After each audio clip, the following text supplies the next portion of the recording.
আসসালামু আলাইকুম, সবাইকে শুভেচ্ছা জানাচ্ছি। মাসুম মাহবুব। প্রিয় দর্শক, দেখছেন ওপেন দ্য ইউটিউব চ্যানেল এবং মাসুম মাহবুব ফেসবুক পেজ। দুবাই থেকে আমাদের ভাই এমডি নাসির লিখেছেন যে মাসুম ভাই, এখনো রাত জেগে আছি, ঘুমের সময় হয়ে গেছে। আহ, আপনার খবরের জন্য ওয়েট করছি আর কি। প্রিয় নাসির ভাই, আপনার জন্য আমাদের ভালোবাসা থাকলো। যশোর থেকে দেখছেন মনির। রবীন্দ্র কুটিবাড়ি শিলাইদহ কুমারখালী থেকে দেখছেন আমাদের প্রিয় ভাই। দর্শক, আমি বসে বসে আপনাদের কমেন্ট পড়ি। সাধারণত প্রতিদিন লাইভের 10 মিনিট আগে আমি আপনাদের কমেন্টগুলো পড়ি, নতুন নতুন কারা যুক্ত হয়েছেন দেখার চেষ্টা করি। আমার হাতে আজকে বেশ কিছু গুরুত্বপূর্ণ খবর আছে। সকালের সেশনে সাধারণত আমরা রাত থেকে যে আপডেট খবরগুলো, যেগুলো আমাদের দেয়া বাকি থাকে, অর্থাৎ আমাদের সময়ের সঙ্গে ইরান বা আমেরিকা বা ইসরায়েলের সময়ের একটা পরিবর্তন আছে, আপনারা জানেন। তো সেই অনুযায়ী আমরা চেষ্টা করি যেই রাতে যে লাইভটা করি সেই লাইভের পর থেকে যে সংবাদগুলো বাকি থাকে, সকালের এই 11টা যে লাইভটা করছি বাংলাদেশ সময়, সকল খবরগুলোকে কম্পাইল করে একসাথে দেবার চেষ্টা করি। তো আপনারা শুনতে এবং দেখতে পাচ্ছেন সবাই ক্লিয়ার? আমাকে একটু কমেন্ট করেন তো। ফরিদ গাজীপুর থেকে, নরসিংদী থেকে জাহাঙ্গীর, আমি দেখতে পাচ্ছি ভাই। নাটোর থেকে দেখছি, দাপুনিয়া থেকে একজন দেখছেন। দর্শক, আজকের মূল গুরুত্বপূর্ণ খবর হলো নেতা কাকু হিজবুল বাহিনীর ধোলাইতে ক্লান্ত হয়ে আমেরিকার কাছ থেকে সেনা চেয়েছেন। বলছেন, আমেরিকা, তুমি মধ্যপ্রাচ্যে তোমার ঘাঁটি বন্ধ করে আগে আমাকে বাঁচাও, আমার পিঠ লাল করে ফেলছে হিজবুল বাহিনী। দ্বিতীয় গুরুত্বপূর্ণ খবর, এবার ইরান তার পার্লামেন্টে হরমুজ প্রণালী নিয়ে বিল পাশ করলো। এখন থেকে হরমুজ প্রণালী অতিক্রম করতে হলে দিতে হবে টোল। আমেরিকার কপালে আবারও ভাঁজ।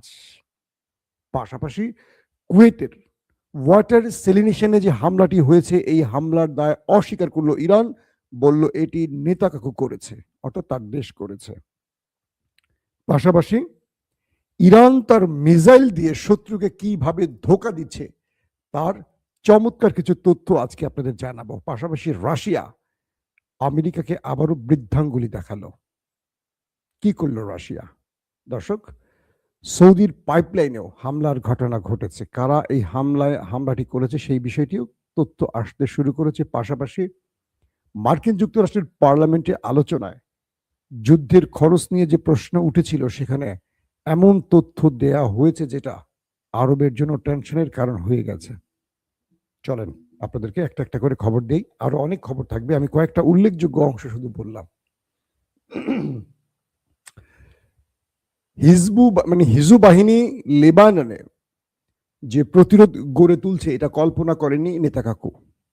তিনি মনে করেছিলেন গাজার মতো একটি বাফার জোন তৈরি করবেন এবং পুরো লেবানন তার দখলে নিয়ে তিনি ইচ্ছে মতো এটাকে নিয়ন্ত্রণ করবেন। কিন্তু সেখানে আছে হিজবুল্লাহ বাহিনী। আপনারা জানেন যে বছর আগে ফিলিস্তিন যুদ্ধের সময় হিজুরা যখন রিয়েক্ট করছিল, তখন পেজার বিস্ফোরণ ঘটিয়েছিল ইসরায়েল। পেজারটি কি? একটি বিশেষ কমিউনিকেশন যন্ত্র। এটি হিজবুল্লাহ সদস্যদের পকেটে থাকতে, এটি তারা অন্য দেশ থেকে কিনেছিল, যেটি হ্যাক করা সম্ভব নয় বলে তারা জানতো। তারা জানতো যে হিজবুল্লাহ সদস্যরা নিজেরা কোনো মোবাইল ইউজ না করে এটার মাধ্যমে নিজেরা নিজেদের তথ্য আদান প্রদান করত। ইসরায়েল কি করে, এই বিশেষ ডিভাইসটিকে বা ডিভাইসটির মধ্যে যখন হিজবুল্লাহ কেনে, সাগরে কোনো একটি ট্রানজাকশন কি বলবো, এটার যে কোন একটি স্থানে যখন জাহাজ থেকে এটা আদান প্রদান হয়, এটার ভেতরে বিশেষ একটি ডিভাইস বা বিস্ফোরক বসিয়ে দেয়, ডিভাইস বিস্ফোরক। যখন হিজবু বাহিনীর সাথে ইসরায়েলের লড়াইটা শুরু হয়, তখন এই পেজারগুলোকে একযোগে বিস্ফোরণ ঘটায় একটি সফটওয়্যার সিস্টেমের মাধ্যমে, অর্থাৎ ইসরায়েল তার প্রযুক্তির মাধ্যমে এই পেজার বিস্ফোরণ ঘটালে প্রচুর সংখ্যক হিজবুল্লাহ সদস্য প্রাণ হারায়, ক্ষতিগ্রস্ত হয়, মারাত্মক আহত হয়, পঙ্গু হয়। এরপর হিজবুল্লাহকে আমরা দেখেছি দৃশ্যপটে অনেকটা দুর্বল হয়ে গেছে। যখন ইরানের সাথে লড়াইটা আবার শুরু হয়ে গেল, আমরা দেখলাম প্রথমে হিজবুল বাহিনী ইরানের পক্ষ নিয়ে মাঠে নেমে গেল এবং নেতা কাকুর সেনাবাহিনী আইডিএফ তারা লেবাননের ভেতরে স্থল অভিযান শুরু করে দিল মার্কাভা ট্যাঙ্ক নিয়ে। আকাশ থেকে যুদ্ধ বিমান, নিচে মার্কাভা ট্যাঙ্ক।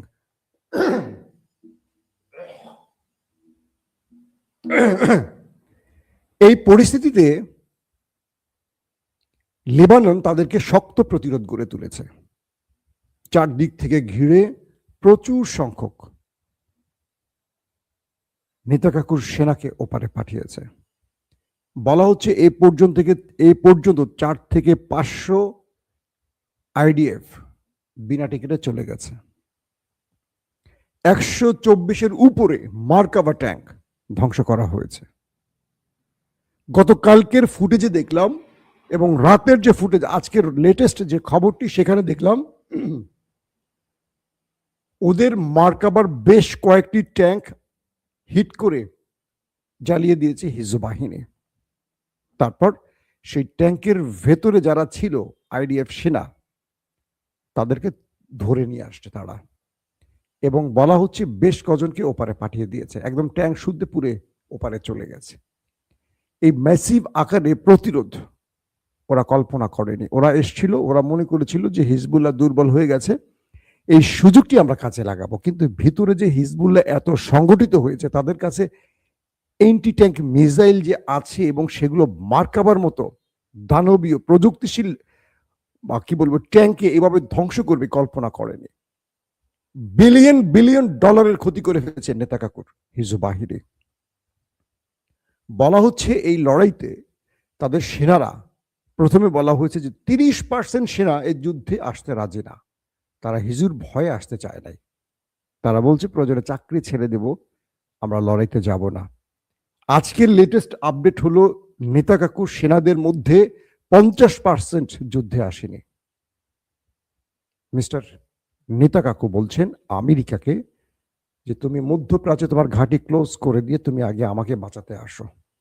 আমার উপরে 3 দিক থেকে যে অ্যাটাক চলছে, এটা আমি আর বেশিক্ষণ মোকাবেলা করতে পারবো না। আমার আইডিএফ চিফ বলছে আমার সেনারা ভেঙে পড়েছে। আমেরিকাকে বলছে কে? ইসরায়েল। তার মানে আমরা ইরানের গল্পগুলো বলছি, কিন্তু হিজবুল বাহিনীর গল্পগুলো বলছি না। কম বলছি, তাই তো? কিন্তু ভিতরে খেলা চলছে উড়াদুরা, কঠিন খেলা চলছে হিজবুল বাহিনীর সাথে। তাদেরকে চারদিক থেকে ঘিরে ট্যাঙ্কগুলোকে শুধু উড়িয়ে দিচ্ছে না, ট্যাঙ্কের মধ্যে যারা আছে তাদের সবাইকে ওপারে পাঠাচ্ছে। তারপর বিভিন্ন ফাঁদ তৈরি করে তাদেরকে সোজা বিনা টিকিটে পাঠাচ্ছে। বুঝতে পারছেন খেলা কোন লেভেলে চলছে এখন। দর্শক, আসি দ্বিতীয় গুরুত্বপূর্ণ খবরে। সৌদি আরবকে নিয়ে, মানে আমাদের মুসলিম উম্মার বিশ্ব মোড়ল যাকে আমরা বলি, মুসলিম উম্মার মোড়ল, সৌদি আরবকে নিয়ে আব্বাস আরাকচি একটা চমৎকার বক্তব্য দিয়েছেন।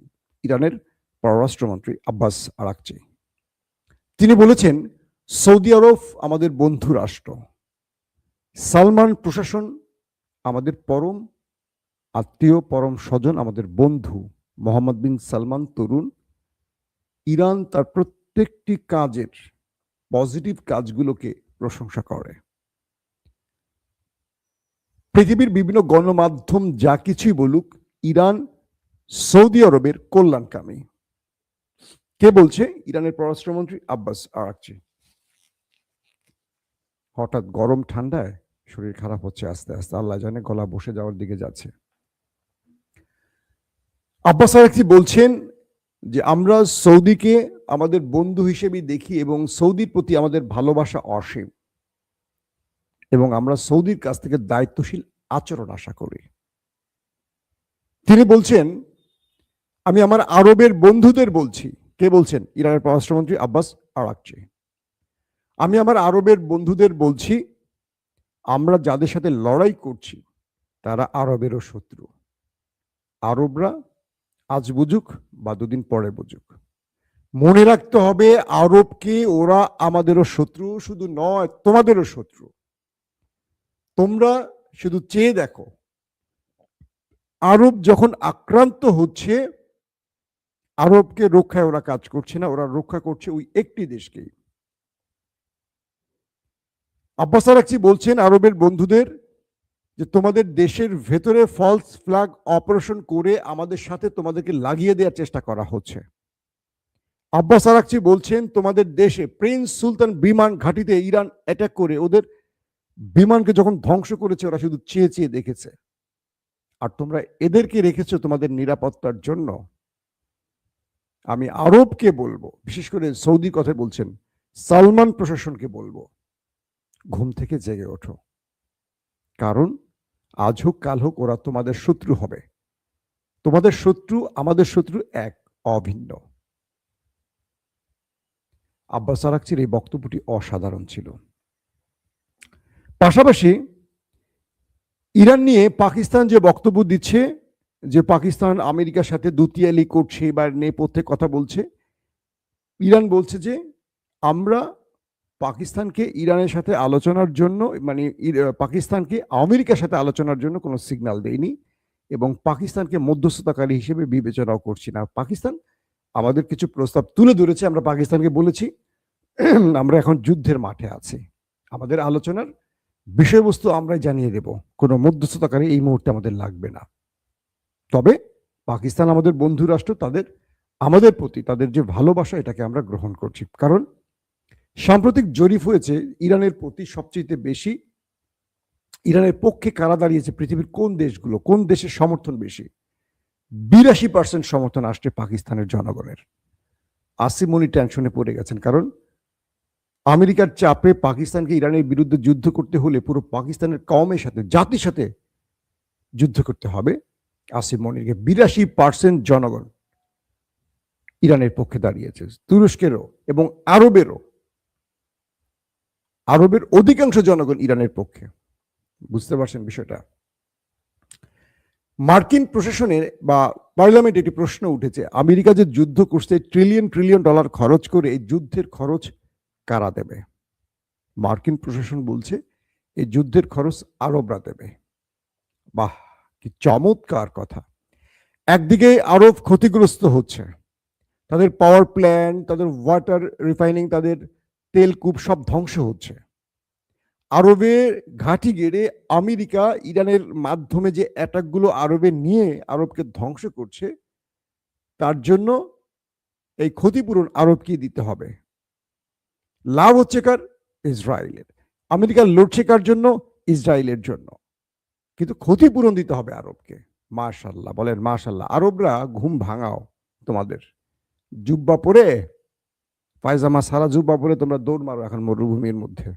পায়জামা সারা জুব্বা পরে দৌড় মারলে কি হয় মরুভূমিতে জানেন তো? তো আমেরিকা প্রশাসন তারা ঠিক করছে তাদের যত খরচ যাবে যুদ্ধে, তারা মারবে ইরানকে, আর তারা সুবিধা এনে দেবে ইসরায়েলকে, আর ক্ষতিপূরণ দেবে আমাদের আরবরা। কত বোকা জাতি আরবরা! আহা! মার্কিন যুক্তরাষ্ট্রের যে পলিসি ইরানের মধ্যে নিউক্লিয়ার অ্যাটাক, এটা নিয়ে আহমদ সাফা, জাতিসংঘের একজন প্রতিনিধি, তিনি পদত্যাগ করেছেন। তিনি বলেছেন তার কাছে তথ্য আছে যে আমেরিকা ইরানের নিউক্লিয়ার অ্যাটাক করতে পারে, আর জাতিসংঘকে বলছে যে তোমরা কি বিবৃতি দিবা, রেডি হও, জাতিসংঘ এটাকে বৈধতা দেবে। তিনি বলছেন যে এটি পৃথিবীব্যাপী অমানবিকতার একটা দৃষ্টান্ত স্থাপন করবে ইরানের উপর এই পারমাণবিক অ্যাটাক। পৃথিবীর বিভিন্ন দেশ বলছে আমেরিকা জাপানের মতো ইরানকে ধসিয়ে দেওয়ার যে পরিকল্পনা করছে, এটা আমেরিকার জন্য সবচেয়ে বড় আঘাত আসবে। কিরকম? একসময় আমেরিকার হাতেই ছিল পারমাণবিক অস্ত্র, এখন বহু দেশের হাতে আছে। আমেরিকার কাছে আছে, রাশিয়ার কাছে আছে, ব্রিটেনের কাছে আছে, পাকিস্তানের কাছে আছে, ভারতের কাছে আছে, ইসরায়েলের কাছে আছে, নেই কার কাছে বলেন? পৃথিবীর চীনের কাছে আছে, বহু দেশের কাছে আছে, ফ্রান্সের কাছে আছে।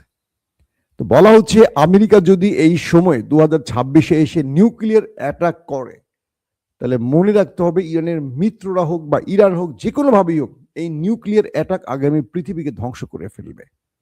আমেরিকা অ্যাটাক করলে ধরে নেবেন নেক্সট অ্যাটাক দখলদার দেশটির মধ্যে আসবে বা আমেরিকার কোন একটি স্থানে আসবে। কারণ এটিকে কোনোভাবে এই সময়ে এসে বৈধতা দেওয়া যাবে না। যদি আমেরিকা তার লজ্জাজনক পরাজয় ঢাকার জন্য নিউক্লিয়ার অ্যাটাক করে, মনে রাখতে হবে আমেরিকানদের নেক্সট টার্গেট তারা হতে পারে। প্রশ্ন উঠেছে আমেরিকার বন্ধুরা কোথায়? ব্রিটেন সর্বশেষ বন্ধু ছিল যারা আমেরিকার পক্ষে দাঁড়িয়ে থাকার ঘোষণা দিয়েছিল। তারা গতকালকে বলে দিয়েছে আমেরিকার যুদ্ধে তারা সাথেও নাই পাছেও নাই। বলেছে আমেরিকার এই যুদ্ধের সাথে ইংল্যান্ড জড়িত নয়।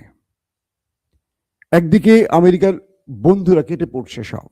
ইতিমধ্যে স্পেন কি বলেছে জানেন আপনারা, বেলজিয়াম কি বলেছে, ফ্রান্স কি বলেছে, জার্মান কি বলেছে সব শুনেছেন। স্পেন বলছে আমি তোমাকে ঘাঁটি ব্যবহার করতে দেবই না আমার দেশে ইরানের বিরুদ্ধে।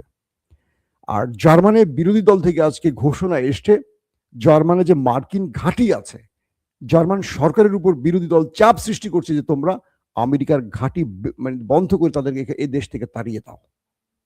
জার্মান থেকে যারা আমেরিকাকে জাহাজ পাঠিয়ে সহযোগিতার ঘোষণা দিয়েছিল, সেখানে এখন পার্লামেন্টে আমেরিকাকে তুলোধুনো করে ছাড়ছে তারা। স্পেন তো বলেছে, বাকি দেশগুলো ঘুরে দাঁড়িয়েছে। ট্রাম্প না ইউরোপীয় বন্ধু না ন্যাটোর বন্ধু কাউকে পাশে পাচ্ছে না, স্রেফ একা চলছে।